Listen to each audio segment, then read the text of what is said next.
नमस्कार दोस्तों, वीडियो की अपडेट के अंदर आज बात करेंगे जोधपुर लोकसभा चुनाव 2024 के बारे में।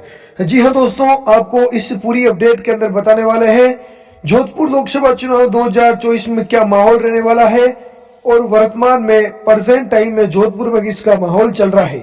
दोनों ही पार्टियों ने जोधपुर के अंदर अपने पत्ते खोल दिए हैं। भाजपा ने भी अपना पत्ता यहाँ पर खोल दिया है, वही कांग्रेस पार्टी ने भी अपना प्रत्याशी यहाँ पर घोषित कर जोधपुर की जनता को जो उनको लंबे समय से बेसब्री से अपने प्रत्याशी का इंतजार था, वो उनका जो इंतजार था वो दूर कर दिया और दोनों ही पार्टियों ने अपने उम्मीदवार यहाँ पर मैदान में उतार दिए हैं। अब दोस्तों, इन दोनों उम्मीदवारों में से जो कौन ताकतवर है और कौन ज्यादा मजबूत नजर आ रहा है इस वक्त जोधपुर की जनता के बीच, तो हम आपको इसके ऊपर पूरी अपडेट और पूरी जानकारी बताने वाले हैं। तो साथियों, वीडियो लंबा हो सकता है, लेकिन दोस्तों आपके लिए बड़ा हेल्पफुल और आपको टोटली छोटी बड़ी जानकारी पूरी जोधपुर को लेकर आपको इस वीडियो के माध्यम से मिलने वाली है।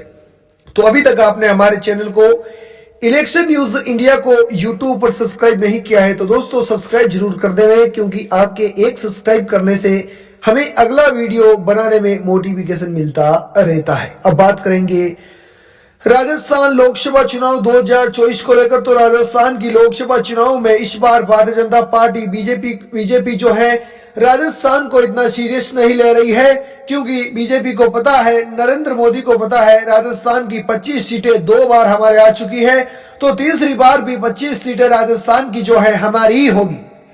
लेकिन दोस्तों साथियों, आपको एक बात बता दूं मैं, और जानकारों के मुताबिक सूत्रों के हवाले से ग्राउंड जीरो रिपोर्ट के मुताबिक आपको बता दें कि इस बार 6 या 7 सीटें कांग्रेस पार्टी के खाते में जाएगी या फिर अन्य के खाते में जाएगी। आप मानकर चलो बीजेपी पार्टी की 25 में से 25 सीटें राजस्थान के अंदर इस बार नहीं आने वाली है, क्योंकि बीजेपी पार्टी राजस्थान को सीरियस नहीं ले रही है और अपना इतना और फोकस जो बीजेपी पार्टी हमेशा से जो बीजेपी पार्टी की एक स्ट्रेटजी रही है, एक रणनीति रही है, वो राजस्थान के अंदर इस बार नजर नहीं आ रही है। अब किस प्रकार जोधपुर की जनता को गजेंद्र सिंह शेखावत के रूप में बीजेपी पार्टी ने एक बार फिर वही पुराना चेहरा थोप दिया, जिसे जोधपुर की जनता पहले ही नकार चुकी है। हाँ, वो अलग बात है कि 2019 के अंदर गजेंद्र सिंह शेखावत यहाँ पर चुनाव लड़े थे और चुनाव जीत गए थे। उस टाइम अशोक गहलोत के बेटे वैभव गहलोत यहाँ पर चुनावी मैदान में सामने थे। लेकिन आपको बता दें कि इस बार ऐसा प्रत्याशी चुनावी मैदान में है जिसके नाम की जोधपुर के अंदर तूती बोलती है और जो एक संघर्षशील जनता के बीच रहने वाला व्यक्ति है, उसे कांग्रेस पार्टी ने इस बार अपना प्रत्याशी बनाया है। और आपको बता दें कि दोस्तों, इनका नाम है करण सिंह उचियाड़ा। जी हाँ दोस्तों, आपको बता दें कि करण सिंह उचियाड़ा जोधपुर के लोकल है, जबकि करण सिंह का कहना है कि जो गजेंद्र सिंह शेखावत है ये शेखावाटी के हैं और जोधपुर के अंदर अपनी दाग जमाए हुए हैं, जबकि जोधपुर के लोकल को भी तो मौका दो। मेरे को आप 5 साल आजमा कर देखो, निकम्मा निकला तो आप मुझे अस्वीकार कर सकते हो। यह दोस्तों करण सिंह का कहना है। और करण सिंह, वाकई दोस्तों करण सिंह की एक ऐसी तस्वीर सामने आई जिसको देखकर आपको भी अंदाजा लगेगा कि कहीं ना कहीं तौर पर करण सिंह जनता से जुड़ा हुआ व्यक्ति नजर आएगा। जी हाँ दोस्तों, आपको बता दें कि वो तस्वीर है जब करण सिंह उचियाड़ा जो है टिकट लेकर दिल्ली से लौट रहे थे। तो उन्होंने, आपको बता दें कि दोस्तों, अब जो कांग्रेस पार्टी से टिकट लेकर आता है, आप समझ सकते हो, आप सोच सकते हो, पूंजीवान व्यक्ति ही कांग्रेस पार्टी या फिर बीजेपी पार्टी से थोड़ा बहुत तो वो पूंजीवान ही होगा जो कांग्रेस पार्टी से टिकट लेकर आएगा, इतना तो आप समझ सकते हो। लेकिन करण सिंह उचियाड़ा की सादगी ही समझो या फिर इसे आप कुछ भी समझो, करण सिंह उचियाड़ा ट्रेन के माध्यम से, ट्रेन के एक आम आदमी की तरह ट्रेन में बैठकर जाते हैं और ट्रेन में बैठकर ही टिकट लेकर आते हैं। इससे आप सीधे तौर पर अंदाजा लगा सकते हो, क्या करण सिंह उचियाड़ा के पास में उनकी खुद की गाड़ी नहीं होगी? क्या करण सिंह उचियाड़ा के पास में उनका काफिला नहीं होगा? क्या करण सिंह उचियाड़ा के समर्थक या सपोर्टर नहीं होंगे? लेकिन नहीं, करण सिंह उचियाड़ा टिकट लेने के लिए अपने 1 या 2 साथियों के साथ में ट्रेन के अंदर खुद चलकर गए। ऐसे में निश्चित तौर पर ही आप समझ सकते हो कि इस बार गजेंद्र सिंह शेखावत की यह सीट कितनी खतरे में है।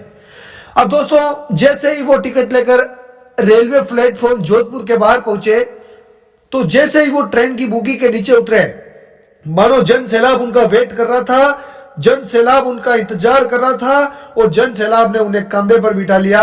और इस बार ये जन सैलाब देखकर ऐसा लग रहा था कि बीजेपी पार्टी की यहां पर इस बार बत्ती गुल होने वाली है। जी हाँ दोस्तों, नरेंद्र मोदी आएंगे, नरेंद्र मोदी जोधपुर की जनता को वो बात भी वो हमेशा बोलते हैं वो बोलेंगे, लेकिन इस बार आपको बता दें कि सामने भी बड़ा मजबूत प्रत्याशी बीजेपी कांग्रेस पार्टी ने पहली बार जोधपुर की जनता को इतना बड़ा मजबूत प्रत्याशी कांग्रेस के रूप में मिला है, और करण सिंह उचियाड़ा के रूप में। जी हाँ दोस्तों, करण सिंह उचियाड़ा का सोशल मीडिया हो या फिर आम आदमी हो, प्रत्येक चाय की थड़ी पर करण सिंह उचियाड़ा का नाम ही चल रहा है चर्चाओं के अंदर, और सभी बोल रहे हैं कि एक बार इन्हें भी मौका देना चाहिए। गज्जू बना को हमें आजमा लिया है, गज्जू बना मीठी मौसी है। ये दोस्तों जोधपुर की जनता के कई लोगों के मुंह से हमने ये बात सुनी है।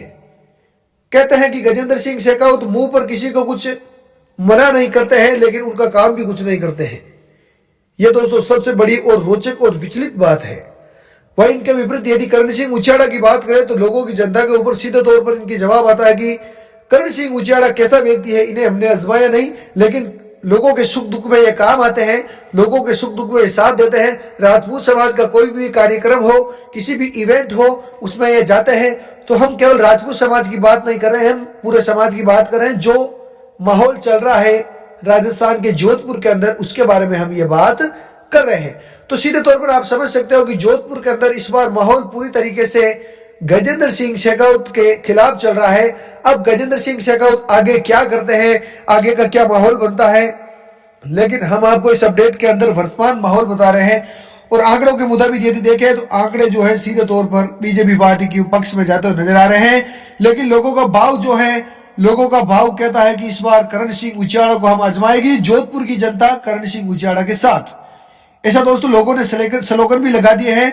दोनों ही पार्टियों के बड़े नेता हैं, केंद्रीय जल संसाधन मंत्री हैं गजेंद्र सिंह शेखावत और बड़े मंत्री हैं।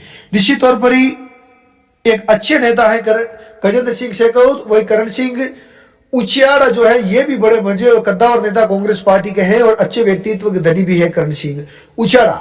ऐसे में निश्चित तौर पर ही अब दोनों ही बड़े नेताओं ने अपने जोरों शोरों से अपना क्षेत्र जहां कहीं तक भी लगता है, वहां पर दोस्तों करण सिंह उचियाड़ा और गजेंद्र सिंह शेखावत अपना प्रचार प्रसार शुरू कर दिया है।